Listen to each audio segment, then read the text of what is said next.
siapa ya teman-teman? 17 tuntutan bagi mereka karena mereka memiliki kekuasaan tapi tidak dilaksanakan dengan sebagaimana mestinya. Maka dari kawan rapatkan barisan terus bersama. Hidup rakyat Indonesia. Hidup perempuan yang melawan. Hidup para buruh. Hidup petani. Hidup pada martir yang pada meninggal di hari-hari sebelum hari ini, teman-teman semua. Hidup para martir. Terima kasih.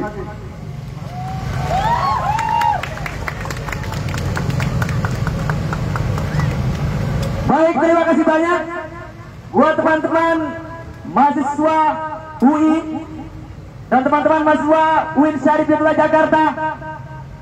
Kita sekarang berdiri di depan Dewan Perwakilan Rakyat yang katanya wakil rakyat tapi berperilaku seperti halnya raja. Mungkin hari ini gua dan teman-teman UIN Syarif Hidayatullah Jakarta akan mendoakan bapak-bapak dan ibu-ibu DPR. Mungkin hari ini kita mendoakan dengan mengucapkan Al-Fatihah. Alhamdulillahirrahmanirrahim.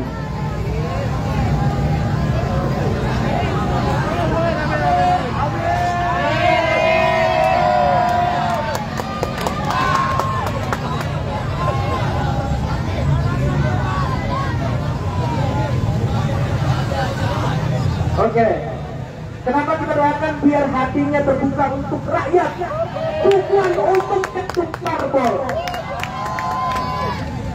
DPR RI 2024-2029 banyak sekali para pejabat yang tidak pernah disekolahkan dengan komunikasi publik.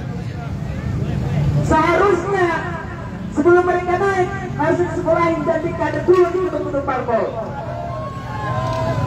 Kemudian bukan perwakilan rakyat semata, tapi banyak sekali pejabat, menteri, pembantu presiden yang tidak pernah sekolah walaupun sudah di Magelang. Emang di Magelang itu tidak ada sekolah politik atau tidak ada sekolah komunikasi publik? Seharusnya ada kan, tapi itu cairan saja. Betul ya? Betul ya? RUU berapa ada tidak pernah dipublik. Banyak sekali tentunya dari masyarakat, dari mahasiswa ingin menunggu terhadap kebijakan-kebijakan pejabat yang pro terhadap rakyat Indonesia. Di sini kami datang untuk merespon dan menagih janji 17+8. 17+8, apakah tidak malu mereka dikasih PR oleh rakyat? Apakah tidak malu? Seharusnya malu. Kalau masa UIN teman-teman dikasih PR sehari, sudah kelar itu kan.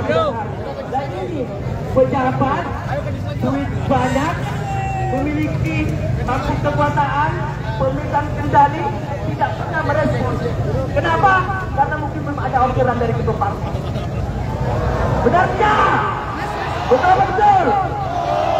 Kemudian di sini kami selain menuntut dan meminta respon terkait 17+8, kami dan teman-teman UIN Syarif Hidayatullah Jakarta khususnya memiliki 10 tuntutan. Yang pertama, menuntut transparansi pencabutan tunjangan DPR RI dan hilangkan anggaran yang tidak menguntungkan rakyat. Walaupun sudah terlaksana, itu belum ada transparansi. Maka dari itu kami ingin membuka transparansi tunjangan. Kemudian yang kedua, menolak kenaikan pajak buruh bangunan.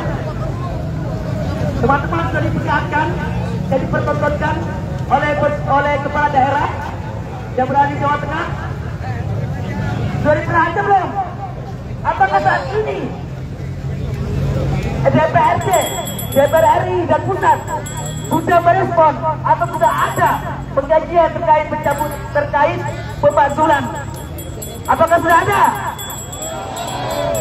Mungkin tidak ada. Kenapa? Karena masih dekat dengan kekuasaan. Padahal rakyat menginginkannya untuk dimakzulkan. Kemudian yang ketiga, kami juga menuntut untuk mengesahkan rancangan Undang-Undang Perampasan Aset. Undang-Undang Perampasan Aset ini sangat lama sekali. Kenapa? Mungkin para pejabat publik semuanya terkena oleh kasus korupsi. Benar atau tidak? Benar, gimana mereka mau bunuh diri kalau disahkan? Benar atau tidak? Kemudian selanjutnya, kami juga menolak RKUHP. Yang kelima, menuntut transparansi proses hukum dan menghukum jerat pelaku dari kebrutalan aparat. Kemarin sudah terjadi, tentunya dari saudara kita, dari abang kita, yaitu Ojol Afan Kurniawan, terlibat yang katanya polisi itu penjaga keamanan dan polisi itu mengamankan masyarakat, mengamankan negara. Namun nyatanya dia malah menjadi seorang pembunuh yang terlindungi oleh kekuasaan. Entah hukuman apa yang setimpal dengannya. Mungkin sekarang diturunkan atau kena etik. Tentunya kami juga menginginkan hukuman yang adil. Bisa 10 tahun penjara, 20 tahun penjara, bahkan seumur hidup. Semangat! Kemudian kami juga menuntut yaitu bebaskan demonstran yang tertangkap. Kami dari mahasiswa UIN Jakarta tentunya memiliki alumni sahabat Muzaffar Salim. Beliau ditangkap dan menjadi tersangka sekarang di Polda Metro Jaya. Kami juga menuntut, beliau adalah alumni angkatan 2020. Mohon buat polisi untuk membebaskan. Bebaskan! Itu adalah teman-teman kami dan dia seorang aktivis. Kemudian selanjutnya, hentikan represivitas aparat terhadap demonstran. Kita berdemo, kenapa? Karena banyak sekali kebijakan-kebijakan yang tidak pro rakyat. Banyak sekali kebijakan-kebijakan yang diselesaikan dengan forum-forum perkopian. Seharusnya kebijakan itu dikaji, dipelajari, dan diberikan transparansi. Teman-teman mungkin hadir di sini, mahasiswa UI dan mahasiswa UI itu mengkaji tidak demonstrasi hari ini? Mengkaji? Kalau DPR mungkin tidak ada kajian, teman-teman. Cuma dikumpulin oleh ketum parpol, dikopiin. Gimana Adinda? Ya? Gimana Adinda? Undang-undang apa yang ada kepentingan buat kita? Sahkan saja Adinda. Tidak ada kajian dan tidak ada kajian ilmiah seperti itu. Sepakat ya teman-teman? Kemudian kami yang kedelapan, kami menuntut dan mendesak Presiden untuk melakukan reformasi Polri dan mengeluarkan dekret Presiden untuk pencopotan Kapolri. Sekarang kita sudah tahu ada pergantian kabinet sekitar 4 atau 5 orang, tapi Kapolrinya tidak diganti. Entah kenapa tidak diganti, mungkin karena faktor kekuasaan juga ya teman-teman. Itu sangat kuat sekali. Kami juga menuntut Presiden untuk mengeluarkan dekretnya untuk menurunkan Kapolri dan menggantikannya. Kemudian yang ke-9, mencabut Undang-Undang Nomor 3 Tahun 2025 tentang perubahan atas Undang-Undang Nomor 34 Tahun 2004 tentang Tentara Nasional Indonesia. Yang ke-10, mendesak para ketua partai untuk mengevaluasi besar-besaran para kadernya yang mendapatkan kursi legislatif. Walaupun kemarin sudah ada yang dinonaktifkan, walaupun sudah ada yang dinonaktifkan, tapi itu tidak sama sekali merespon kegelisahan rakyat. Kenapa? Karena di waktu nanti mungkin saja setelah dinonaktifkan bisa diaktifkan kembali.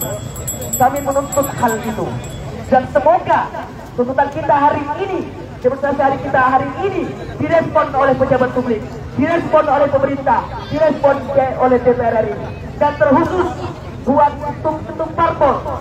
Karena teman-teman, sebenarnya hari ini kita berdemonstrasi bukan hanya kepada DPR RI. Kenapa? Karena yang memiliki kekuasaan hari ini ialah ketum parpol. Dan semoga para ketum parpol ini juga terbuka